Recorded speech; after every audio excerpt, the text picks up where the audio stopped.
Aujourd'hui, on va parler résolution 2023, c'est la nouvelle année. Est-ce que vous êtes team résolution ou est-ce que c'est le genre de choses que vous ne tenez absolument pas? Venez découvrir tout de suite ce que j'en pense.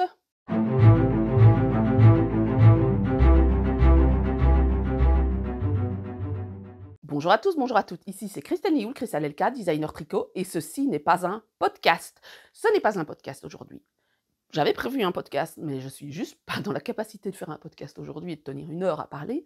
En fait, j'ai la grippe, la vraie de vraie, donc je profite d'un moment où je viens de prendre des médicaments pour faire tomber la fièvre, du moment ce qu'on appelle le fameux V-grippal. Je suis un petit peu mieux aujourd'hui, mais je sais bien que ça va pas durer. Donc pour pouvoir filmer cette vidéo, donc elle va être relativement courte, mais je veux quand même vous souhaiter une bonne année 2023 et puis parler un peu des résolutions 2023. Alors, est-ce que vous êtes team résolution? Moi, je suis pas du tout team résolution parce que je sais que le jour où je prononce des résolutions, en fait, je les tiens pas. Il y a rien à faire, je tiens pas à des résolutions. Non, bon, je me fais un calendrier design, sur l'année forcément et puis il y a des choses qui se rajoutent, mais le tricot plaisir, je fais pas de résolution du tout parce que, voilà, les choses changent, les projets changent, bon, de temps en temps, bah, si, j'ai un enfant qui dit: «Oh, j'aimerais un pull», bah, au moment où je mets ça sur mes aiguilles, je choisis le patron. Je ne choisis pas un patron 1 an à l'avance et je fais pas un make nine parce que je sais pertinemment bien que ça ne tient pas la route, de toute façon.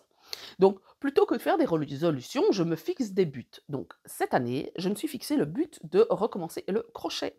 Et en fait, je crochetais pas mal de fois. En fait, vous avez eu Pipin qui est parti là, qui est pas content. En fait, il m'a mordu très fort, donc lui ai montré que j'étais pas contente, donc il est là-bas, il boude. Tant pis.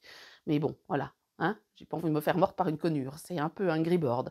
Donc, je parlais de j'ai envie de reprendre le crochet, les amigurumi. J'ai arrêté parce que j'avais des douleurs dans les bras. Moi, en fait, je tricote pas la continentale parce que j'ai très vite mal dans le bras gauche. Donc, crocheter, j'utilise ma main gauche forcément et ou la droite, je sais plus. Non, je crochète avec la main gauche. Eh bien, ça me fait mal, en fait, dans l'avant-bras, donc j'ai arrêté de crocheter pendant un petit temps. Donc ici, je vais reprendre le crochet gentiment. Alors, mais quand j'ai vu ces petits patrons-là de Valérie file un crochet, qui a pas des patrons sur Ravelry, mais qui vend des livres, et elle en vient d'en sortir un très joli qui s'appelle La forêt enchantée, eh bien, j'ai eu envie de le faire parce que je trouve ça très mignon. J'ai plein de coton à utiliser, donc mon but, c'est de faire au moins un petit personnage sur l'année au rythme peinard, pas me presser, pas, me donner un but irréalisable pour tout compte fait avoir mal et plus être capable de tricoter. Donc ça, c'est un de mes buts, c'est de recommencer le crochet.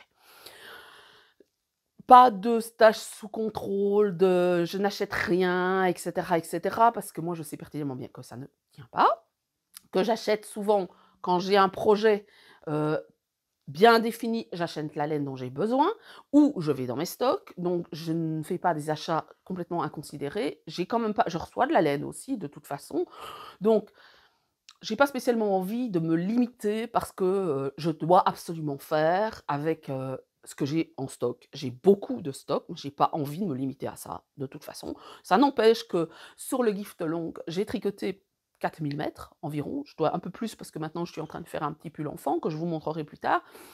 Bien, j'ai acheté 1 500 mètres. Le reste, c'était ce que j'avais en stock. J'ai pas eu besoin d'aller chercher autre chose et je me suis pas contrainte, je me suis pas mise une contrainte en disant: «Il faut absolument que tu utilises ton stock». Tout simplement, j'avais l'intention de faire des cadeaux. Ma fille m'a demandé, une paire de mitaines, bah, j'ai pris ce que j'avais en stock forcément, voilà et j'ai, la dame qui vient à la maison m'aider, eh bien, elle va avoir un bébé, bah, j'ai pris ce que j'avais en stock, j'avais des couleurs qui correspondaient, j'avais la laine qui correspondait, donc j'allais pas acheter. Il y a juste pour le pantalon de ma fille où j'ai acheté de la laine, parce que, bah, j'avais pas, 10 plots de Drops Baby Merino, dans mon stock pour pouvoir faire un pantalon d'une fille qui mesure 1,77 m. Donc à part ça, j'ai rien acheté. Donc j'ai quand même écoulé 2 500 mètres, même si on ne voit rien du tout de différence avec les 2 500 mètres que j'ai utilisés. Donc pas de stage sous contrôle pour moi. Par contre, j'ai pris la décision de tricoter des chaussettes et surtout d'écouler les fils à chaussettes que j'ai achetés. Parce que regardez, j'ai acheté ça, j'ai acheté, ça, j'ai acheté ça, j'ai acheté ça, j'ai retrouvé ça, j'ai encore, ceci. Voyez? Et ça, c'est qu'une partie infime des fils à chaussettes, des vrais fils à chaussettes, donc avec un peu de nylon, pas du 100 mérinos parce qu'alors là, on est dans le pire encore. que j'ai en stock et donc je me décidais de faire des chaussettes. Alors je ne vais pas me fixer un nombre de chaussettes à faire parce que j'ai vu passer par exemple quelqu'un qui disait: «Moi je vais me faire un calendrier de l'avent des chaussettes». Mais je me connais, je sais pertinemment bien que si je me dis: «Je fais 24 chaussettes, ça fait 2 chaussettes par mois», c'est faisable, hein, largement. Eh bien je ne le ferai pas, je me connais. Donc je fais les chaussettes que j'ai envie de faire, mais je veux utiliser du fil à chaussettes que j'ai en stock.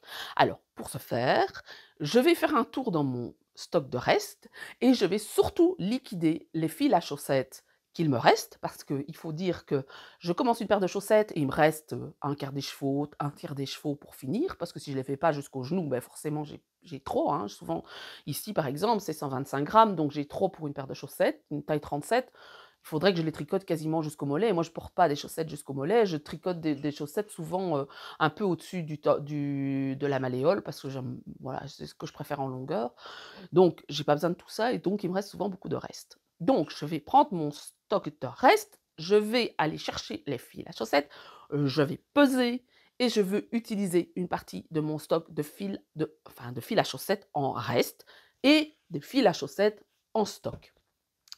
Pourquoi est-ce que je vous dis ça? Parce qu'en fait, j'ai l'intention d'ouvrir un knit-along, donc quelque chose pour tricoter tous ensemble, sur mon groupe Discord, sur mon groupe Facebook, peut-être Ravelry, mais j'en suis pas certaine parce que je me rends compte que vous êtes quand même nombreux à ne pas être sur Ravelry, pour que vous pensiez, réfléchissiez à comment utiliser votre stock de restes. J'ai fait une vidéo sur les restes il n'y a pas longtemps. Et moi, c'est un truc que j'aime bien faire en début d'année, c'est de voir un peu ce que j'ai en reste. Donc, par exemple, moi, je vous dis, ben, il va me rester, je sais pas, peut-être 400 grammes de fil de reste de chaussettes. Eh bien, je veux utiliser une partie. Alors, je ne vais pas me fixer un objectif inatteignable, mais je veux au moins en utiliser une partie. Donc voilà, pourquoi pas vous lancer là-dedans en disant, ben, je sais pas moi, j'ai 300 grammes de fil d'Ikea qui restent dans mon stock, j'aimerais bien les utiliser. Alors, n'importe quel patron, n'importe quelle technique, n'importe crochet, tricot, peu importe, le but est de faire tourner votre stock. C'est pas de vous limiter, mais de faire tourner votre stock et de rentabiliser les restes que vous avez. Parce que des chaussettes en reste, c'est le top parce que franchement, par exemple, ben, vous allez utiliser ça et les chaussettes, franchement, vous n'allez pas montrer vos jambes à chaque fois. Alors c'est sympa quand elles sont super jolies, mais moi je trouve ça très fun des chaussettes rayées. Donc pourquoi pas utiliser, faire des chaussettes rayées par exemple ou la pointe d'une couleur, l'autre d'une autre couleur ou utiliser une petite technique ou Dieu sait quoi, pour pouvoir utiliser vos fils à chaussettes qui sont en stock. Mais ça peut être tout et n'importe quoi. Vous pouvez décider de faire une couverture, de faire ce qu'on appelle une température blanket, c'est-à-dire que la température blanket, c'est quoi? C'est vous faites une couverture et vous tricotez un rang d'une couleur tous les jours en fonction du temps. Donc vous déterminez, bah, par exemple, quand il fait entre 0 et 10 degrés, bah, c'est bleu clair. S'il fait entre 0 et -10, c'est bleu foncé.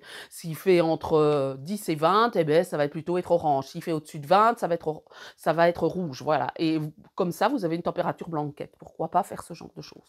Alors moi, je n'aime pas spécialement. Je trouve que c'est un projet au long cours, mais il y en a qui adorent faire ça et c'est parfait pour utiliser les fonds de reste. Et puis, je vous ai dit, j'ai fait une vidéo sur les fonds de reste. Donc voilà pour les projets de cette année, que ce sera pour faire aussi un cal à long cours, il y aura des cadeaux comme d'habitude quand je fais un little long. Donc ceux qui m'écouteraient et qui auraient envie d'offrir quelque chose, n'hésitez pas à me contacter, soit ici allez, dans le descriptif et dites-moi que vous avez envie de faire quelque chose et je prendrai contact avec vous. Vous m'envoyez un mail pour que je puisse, voilà, qu'on s'arrange de toute façon. Donc il y aura des cadeaux et je vous dis, c'est un projet au long cours pendant 6 mois où vous pouvez utiliser ce que vous voulez et vous vous fixez un objectif de dire: «Bah, je vais utiliser autant de». Alors pas nécessairement des restes, ça peut être, j'ai, des plots, 10 plots de, je sais pas quoi depuis, 6 ans. Je veux les utiliser et voilà, vous allez les utiliser. Le but, c'est de faire tourner votre stock pour pouvoir réinvestir dans autre chose et pas vous limiter. Si vous devez vous limiter, vous devez vous limiter, mais le but n'est pas de vous mettre des contraintes inatteignables de: «Pendant un an, je ne tricote que ce que j'ai en stock». Parce que honnêtement, personnellement, moi, c'est quelque chose qui me bloque complètement. Je déteste vraiment être limitée dans les possibilités qui s'offrent à moi. Alors, souvent, parfois, j'utilise ce que j'ai en stock, oui, voilà. Et des fois, j'y ai pas et donc j'achète. Donc voilà, j'ai pas envie de vous limiter à ce niveau-là, juste pour faire tourner votre stock, de tout simplement. Donc voilà ce que je propose. Je mettrai un descriptif, je mettrai un lien et j'expliquerai ça sur Facebook, sur Discord. Donc si vous avez envie de rejoindre la communauté Discord, envoyez-moi un mail à contact@christellelka.com ou dites-moi un petit message ici en dessous et je vous contacte et je vous donne le lien. Je ne le donne pas en public le lien parce qu'il n'y a rien à faire. Je n'ai pas envie de me retrouver avec des bots, de toute façon, parce que c'est le risque. Déjà, de temps en temps, on a des bots, donc je n'ai pas envie de me retrouver avec des bots. Donc voilà pour ce qui se profile. Et c'est tout, en fait. C'est tout ce que je vous ai à vous dire. C'est très court comme vidéo cette fois-ci, parce que honnêtement, là, je sens de nouveau que je suis en train de gentiment remonter la température. J'ai de nouveau très mal à la tête. Donc, ben voilà, c'est court.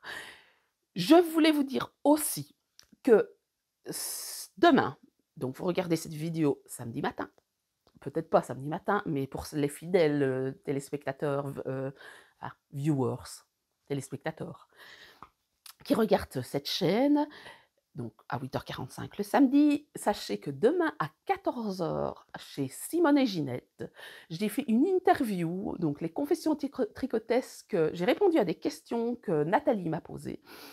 L'interview a duré 2 heures, on n'a pas vu le temps passer. N'hésitez pas à aller voir, c'est sympa parce que ce sont des questions qui sortent un peu du commun, c'est un peu, voilà, en toute franchise, en toute honnêteté, intimiste et pour vous accompagner aussi si vous êtes seul le 1er janvier, donc c'est l'occasion d'aller voir. Donc voilà aussi pourquoi cette vidéo est relativement courte.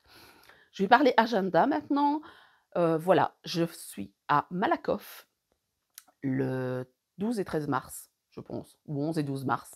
Ce week-end-là en tout cas, il y aura 2 ateliers qui seront proposés, un atelier brioche et un atelier sur les débutants en chaussettes. Ensuite, je serai en Alsace. Alors, je ne me souviens plus du nom, honnêtement. Je vous mettrai ça et j'en reparlerai de toute façon en avril. Et puis pour la suite, on verra. Donc voilà pour les prochains événements où je serai en vrai en salon. D'ici là, vous me retrouverez tous les samedis sur la chaîne YouTube parce que une de mes résolutions 2023 et que je vais tenir, c'est de vous publier une vidéo toutes les semaines, à peu de choses près, parce que de temps en temps, je prends des congés, comme tout le monde, et de vous fournir du matériel pour avancer en tricot, pour vous poser des questions, pour pouvoir voilà, explorer le monde du tricot et peut-être d'autres arts créatifs, on verra. Donc, on se retrouvera tous les samedis à 8h45 parce que je vais garder cette programmation de 8h45. Et si vous avez envie d'avoir de mes nouvelles, vous avez la newsletter, vous vous inscrivez à la newsletter qui vous permet de vous mettre au courant des patrons que je vais sortir, parce que je vais continuer à sortir des patrons, des vidéos qui sortent, des promotions.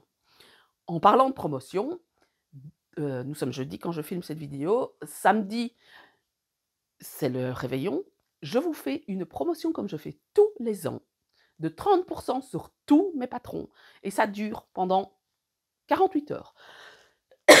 Je suis désolée. Pendant 48 heures. Donc samedi matin, 8h du matin, enfin 8h45, au moment où vous verrez cette vidéo, il y aura une promotion qui va courir jusqu'au lundi 2 janvier, 8h45. Donc ce sera ma promotion de l'année pour vous offrir, pour vous remercier de participer et d'être toujours présent. C'est mon petit cadeau de fin d'année, comme je le fais depuis quelques années maintenant. Donc 30% sur les patrons. Je mettrai le code ici en dessous. N'hésitez pas à vous abonner à la newsletter parce que vous recevrez la newsletter de toute façon, mais le code sera ici en dessous. Voilà, c'est tout ce que j'avais à vous dire. J'ai rien à vous montrer parce que je ne suis pas capable de vous montrer. Je suis vraiment désolée de vous faire une vidéo à l'arrache comme ça, mais en plus sombre parce que j'ai oublié d'allumer ma lumière. Je viens de réaliser que j'ai oublié d'allumer ma lumière. C'est pas grave. Donc ce sera à la semaine prochaine. Il y aura une vidéo. Je ne sais pas encore quoi, mais ce sera très probablement un podcast cette fois-ci. Vous retrouverez des vidéos informatives les autres samedis. Je vous souhaite un bon début d'année, une bonne fin d'année et surtout prenez soin de vous. Ne faites pas comme moi à vous choper la grippe juste avant les fêtes.